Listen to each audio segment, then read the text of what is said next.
Hi friends, present అయితే మనం వచ్చేసి ధర్మపురి కోనేరులోనం. ఇది వచ్చేసి మనకి తెలంగాణ రాష్ట్రంలోనే అతిపెద్ద కోనేరులలో ఒకటి. సో ఇది వచ్చేసి మనకి 1986వ సంవత్సరంలో అయితే నిర్మించారు.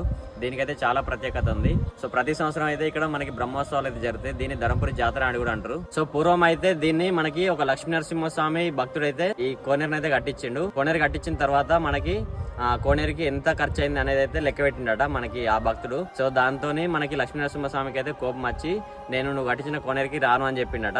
సో ఆ భక్తుడు అయితే లక్ష్మీనరసింహస్వామిని క్షమాపణ అయితే అడిగినట. సో దానికి లక్ష్మీనరసింహస్వామి లాస్ట్ ఒప్పుకున్నాడట. ఒప్పుకొని నేను నీ కోనేరుకి వస్తా గానీ నీ కోనేరు వైపు అయితే నేనైతే అస్సలకి కూడా ఓన్లీ బ్యాక్ సైడ్ నుండి ఇట్లా వస్తా, వచ్చి నీ కోనేరులో పూజలు అందుకొని మళ్ళీ బ్యాక్ సైడ్ నుండి వెళ్ళిపోతా కానీ నీ కోనేరు సైడ్ అయితే నేనైతే కన్నెత్తి అయితే చూడనని ఆ లక్ష్మీనరసింహస్వామి అయితే చెప్పిండట. సో దాని ద్వారా మనకైతే ప్రతి సంవత్సరం అయితే ఈ బ్రహ్మోత్సవాలు అయితే జరుగుతాయి మార్చి నెలలో. సో ఈ బ్రహ్మోత్సవాలకైతే మనకి 3 రోజులైతే కోనేరులో లక్ష్మీనరసింహస్వామి, ఉగ్రనరసింహస్వామి, వెంకటేశ్వర స్వామి అయితే పూజలు అయితే అందుకుంటారు. సో దీనికైతే మనకి చాలా పెద్ద సంఖ్యలో భక్తులు అయితే వస్తారు. ప్రతి సంవత్సరం ఈ జాతర అనేది చాలా అంగరంగ వైభవంగా జరుగుతుంది. సో ఇది వచ్చేసి మనకి ధర్మపురి కోనేరు ప్రత్యేకత. సో మీరు ఎప్పుడైనా ఈ బ్రహ్మోత్సవాలకు వచ్చిరా అయితే తప్పకుండా కింద కామెంట్ బాక్స్ లో అయితే ఎప్పుడు అట్నే ఈ వీడియోని మీ ఫ్రెండ్స్ అండ్ ఫ్యామిలీ మెంబర్స్ కి మొత్తం మందికి షేర్ చేయండి. సో ఇప్పుడు ప్రజెంట్ మనకి మార్చి వస్తుంది కదా. సో ఈ మార్చి నెలలో మనకి లక్ష్మీనరసింహస్వామి బ్రహ్మోత్సవాలు అయితే ఉంటాయి. సో మీరు ఈ చుట్టుపక్కల ఎక్కడైనా ఉంటే తప్పకుండా ఈ ధర్మపురికి వచ్చి ఈ బ్రహ్మోత్సవాల జాతర అయితే పాల్గొని లక్ష్మీనరసింహస్వామి ఆశీస్సులు అయితే తీసుకోరు.